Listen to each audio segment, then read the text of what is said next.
Bismillahirrahmanirrahim. Assalamualaikum warahmatullahi wabarakatuh. Selamat datang. Salam jumpa kembali di channel Indonesia Sejahtera-Wis, edisi spesial Ramadan bagian ke-7, salat dan keseimbangan hidup, menata ritme jiwa dan kehidupan, dengan tema salat bukan beban tapi penyangga hidup saya. Masih bersama Wahyu Hapsoro Wibowo di sini. Salam keberkahan, salam kemakmuran, salam kebahagiaan.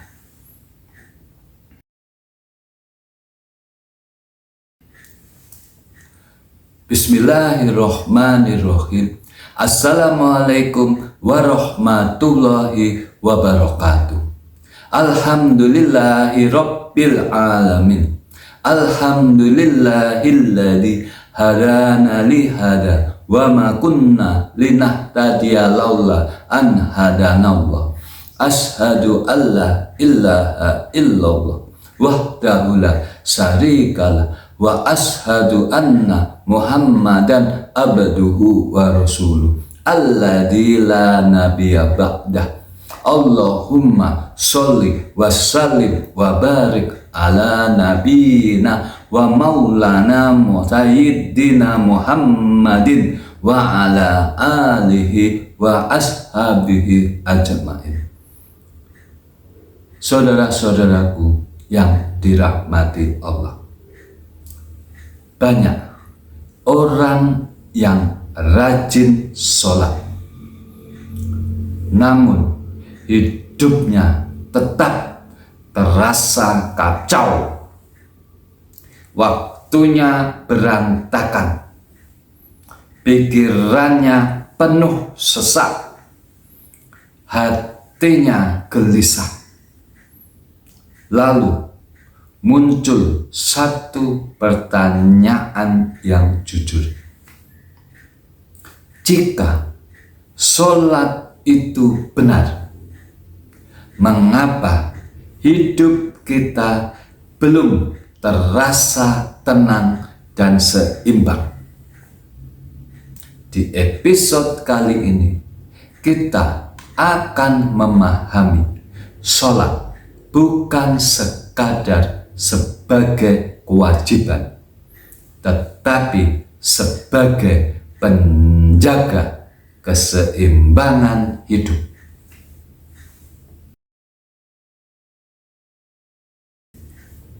Salat sebagai penyangga kehidupan. Salat adalah ibadah yang paling sering kita lakukan, paling sedikit 5 kali sehari, setiap hari. Tidak ada libur, tidak ada jeda. Artinya sholat adalah sistem penopang hidup seorang muslim.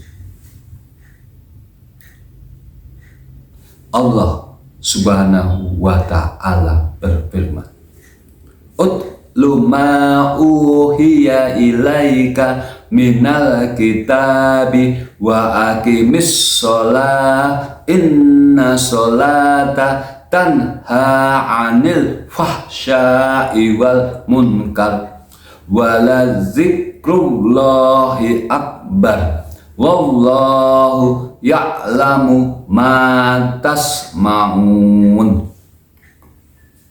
Bacalah Nabi Muhammad kitab Al-Quran yang telah diwahyukan kepadamu, dan tegakkanlah sholat.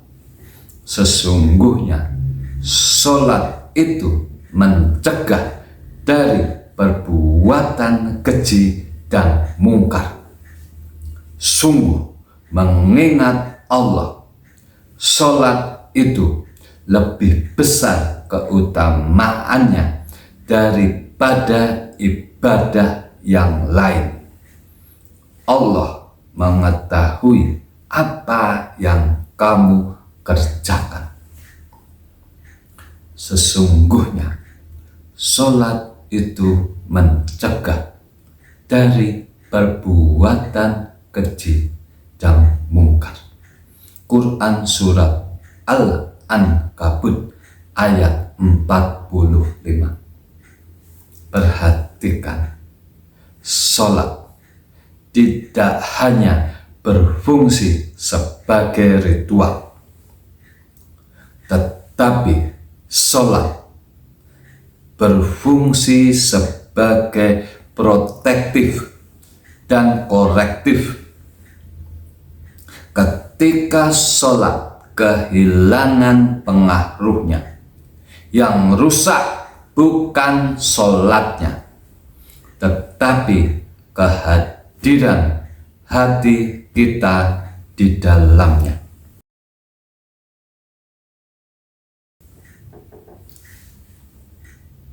Sholat menata waktu dan prioritas. Islam menata hidup manusia dengan ritme sholat. Sholat subuh membuka hari. Sholat zuhur menghentikan kesibukan. Sholat asar mengingatkan akan keterbatasan waktu. Sholat maghrib menutup aktivitas dunia.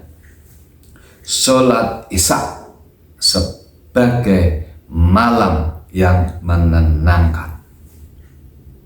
Allah Subhanahu wa ta'ala berfirman, "Fa idza qadaytumus sholata fazkurullaha qiyaman wa qu'udan wa 'ala junubikum fa idza natun fa'aqimus sholah innas sholata kanat 'alal mu'minina kitabam mauqut.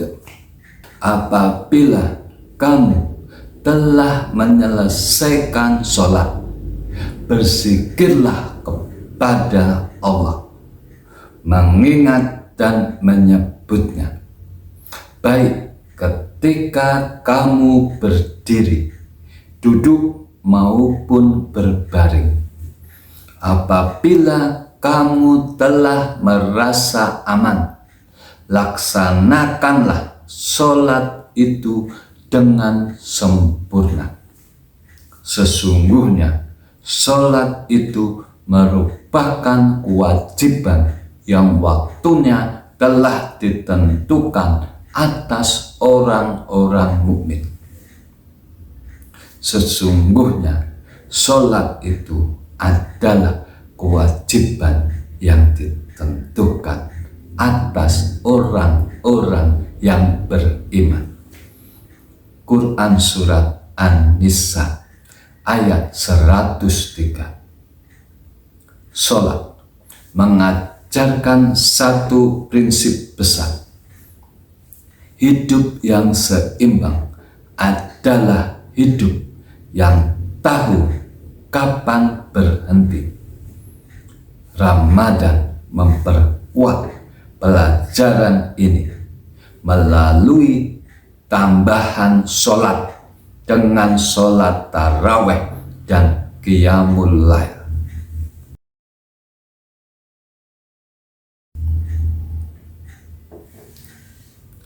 Sholat sebagai ruang kembali jiwa. Setiap sholat adalah undangan Allah untuk kita kembali dari kesibukan yang melelahkan, emosi yang berlebihan, pikiran yang kusut. Rasulullah Shallallahu Alaihi Wasallam bersabda, "Wahai Bilal, istirahatkanlah kami dengan sholat." Hadis riwayat Abu Dawud. Perhatikan kata-katanya. Bukan istirahat dari sholat, tetapi istirahat dengan sholat. Sholat adalah tempat jiwa bersandar di tengah kerasnya kehidupan.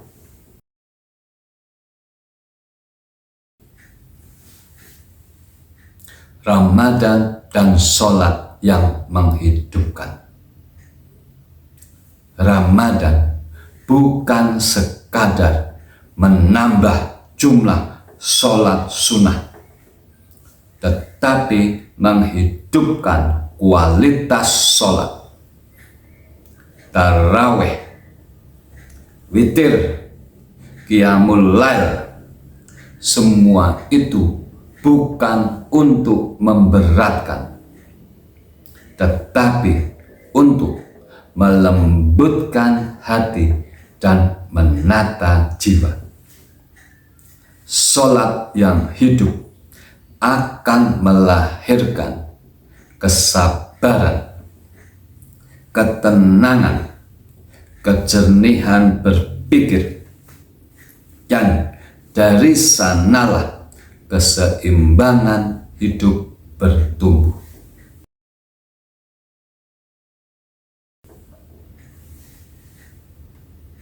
Sholat dan kesejahteraan hidup. Kesejahteraan bukan berarti hidup tanpa masalah. Kesejahteraan adalah mampu menghadapi masalah tanpa kehilangan arah. Dan sholat adalah penjaga arah itu. Selama seseorang masih menjaga sholatnya, Allah akan menjaga hidupnya dengan cara yang sering tidak kita sadari.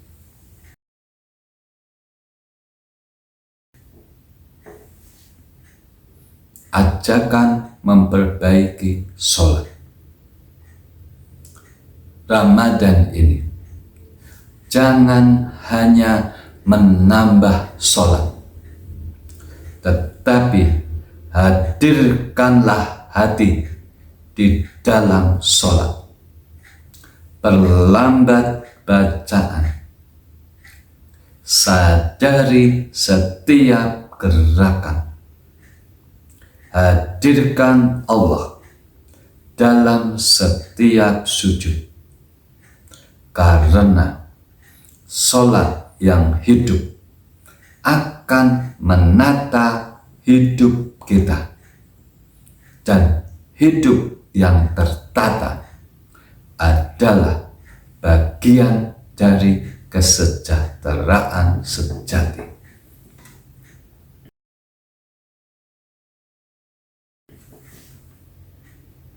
Doa penutup. A'udzu billahi minasy syaithanir rajim. Bismillahirrahmanirrahim. Allahumma a'inna ala zikrika wa syukrika wa husni ibadatik.